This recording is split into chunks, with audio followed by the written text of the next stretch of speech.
जिस परिवार के पुरखों ने मुझे डाकू बनाया, उन्हें पानी देने वाला जिंदा नहीं रह सकता। अगर आज हमारी आंखों में आंसू है तो सिर्फ इसलिए कि हमें एहसास हो चुका है कि दिल टूटने का दर्द कितना बेदर्द होता है। खौफ एक कमजोर का साया होता है और बहादुरी एक निडर का हथियार। मैं अपनी जिंदगी जीने जा रहा हूं भुजंग। अगर विनोद खन्ना एक भारतीय अभिनेता और राजनेता हैं।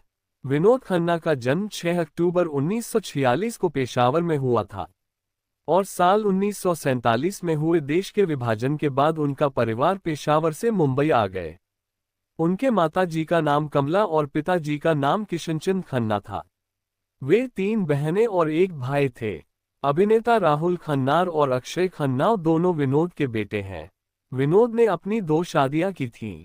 उन्होंने 1971 में अपनी पहली पत्नी गीतांजलि से शादी की।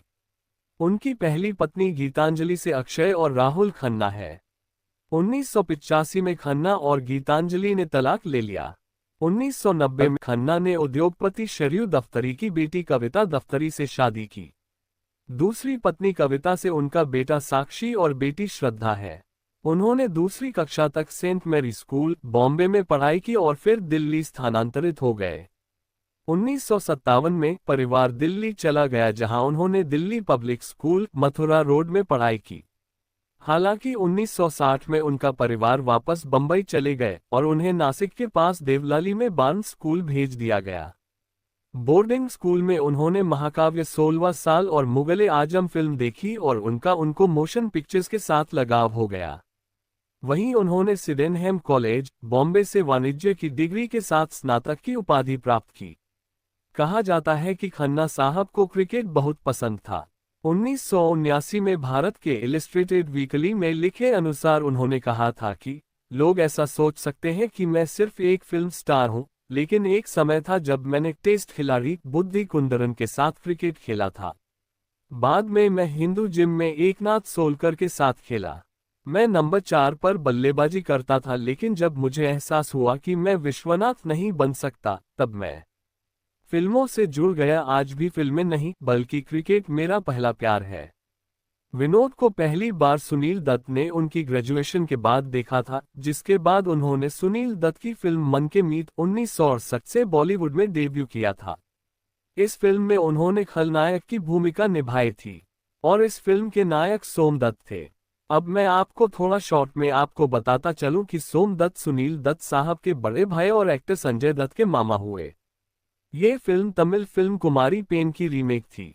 उसके बाद उन्होंने 1970 में पूरब और पश्चिम, सच्चा झूठा, आन मिलो सजना, मस्ताना, 1971 में मेरा गांव मेरा देश और ऐलान जैसी फिल्मों में सहायक या खलनायक के किरदार निभाए।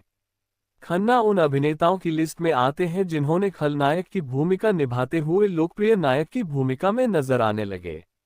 गुलजार द्वारा निर्देशित फिल्म मेरे अपने 1971 से विनोद खन्ना को चर्चा मिली और बतौर नायक वे नजर आने लगे। 1971 में उनकी फिल्म हम तुम और वो आई। उन्होंने एकल हीरो वाली फिल्में तो किया ही, साथ ही मल्टीस्टारर फिल्मों से भी कभी भी उन्होंने परहेज नहीं किया। वे उस दौर के स्टार्स अमिताभ बच्चन, सुनील दत्त, धर्मेंद्र, राजेश खन्ना जैसे बड़े स्टार्स के साथ काम करते रहे। अमिताभ बच्चन और विनोद खन्ना की जोड़ी को दर्शकों ने काफी पसंद किया। हेरा फेरी, खून पसीना, अमर अकबर एंथनी, मुकद्दर का सिकंदर जैसी फिल्में ब्लॉकबस्टर हिट साबित हुई। 1970 के दशक में शोले और बॉबी के बाद मुकद्दर का सिकंदर तीसरी सबसे ज्यादा कमाई करने वाली हिंदी फिल्म थी। अपनी लोकप्रियता के चरम पर उन्होंने 1978 की ब्लॉकबस्टर फिल्म मैं तुलसी तेरे आंगन की में सहायक भूमिका निभाई, जिसमें दिग्गज अभिनेत्रियों आशा पारेख और नूतन के साथ नायिका प्रधान फिल्म थी। इस दौर की कुछ सफल फिल्मों में मौसमी चटर्जी के साथ हत्यारा, लीना चंदावरकर के साथ कैद, विद्या सिन्हा के साथ इनकार, रेखा के साथ आपकी खातिर, खून की पुकार, शबाना आजमी के साथ शक और आधा दिन आधी रात और जीनत अमान के साथ दौलत शामिल हैं। 1980 में उन्होंने फिरोज खान की कुर्बानी में अभिनय किया, जो उस वर्ष की सबसे अधिक कमाई करने वाली फिल्म बन गई। उस समय वह बॉलीवुड में सबसे अधिक भुगतान पाने वाले अभिनेताओं में से एक थे। 70 से 80 के दशक में विनोद ने 47 मल्टी हीरो फिल्मों में भी अभिनय किया। उन फिल्मों की अगर बात करें तो उन्होंने फिल्म शंकर शंभू, चोर सिपाही, एक और एक गैरिश, मुकद्दर का सिकंदर, हाथ की सफाई, आखिरी डाकू, डाकू और जवान, नेहले पे दहला, एक हसीना दो दीवाने, अनोखी अदा, पत्थर और पायल, दो यार जैसी फिल्में शामिल है। वे सफलता की सीढ़ी को पार कर रहे थे। फिर एक दिन 1982 में विनोद खन्ना ने अचानक ऐसा फैसला लिया कि इंडस्ट्री में हड़कंप मच गया। वे आध्यात्मिक गुरु रजनीश ओशो की शरण में चले गए और उन्होंने ग्लैमर की दुनिया को अलविदा कह दिया। कहा जाता है कि विनोद के अचानक इस तरह से चले जाने के कारण उनकी पत्नी गीतांजलि नाराज हुई और दोनों के बीच तलाक हो गया। विनोद और गीतांजलि के दो बेटे अक्षय और राहुल खन्ना हैं। 1986 के आसपास अमेरिका में ओशो आश्रम का अमेरिकी सरकार के साथ मनमुटाव हो गया और वह बंद हो गया, जिसके बाद खन्ना वापस मुंबई आ गए और फिल्म उद्योग में फिर से शामिल हो गए। 5 सालों के अंतराल के बाद खन्ना ने बॉलीवुड में पुनः वापसी की। अपनी दूसरी पारी के दौरान उन्होंने 1987 में इंसाफ और सत्यमेव जयते फिल्मों से वापसी की। उसके बाद उन्होंने 1988 में फिल्म दयावान की। ये फिल्म मणिरत्नम की फिल्म नायकन की रीमेक थी। 1989 में फिल्म चांदनी की। 1990 के दशक में उन्हें ज्यादातर एक्शन भूमिकाएं मिल रही थी। 1990 के दशक में उन्होंने CID, मुकद्दर का बादशाह, लेकिन जुर्म, महासंग्राम, आखिरी अदालत, हमशक्ल, इंसानियत के देवता, इक्का रजा रानी, खून का कर से कई फिल्मों में दिखाई दिए। उन्होंने इना मीना डीका और फिल्म निश्चय में, जिसमें अभिनेता सलमान खान ने सहायक भूमिका निभाई थी और विनोद खन्ना ने मुख्य किरदार में थे। फिर उन्होंने अपने बेटे अक्षय खन्ना को 1997 में फिल्म हिमालय पुत्र से लॉन्च किया, जिसमें उन्होंने भी अभिनय किया था। धीरे धीरे विनोद खन्ना चरित्र भूमिकाएं निभानी शुरू कर दी थी।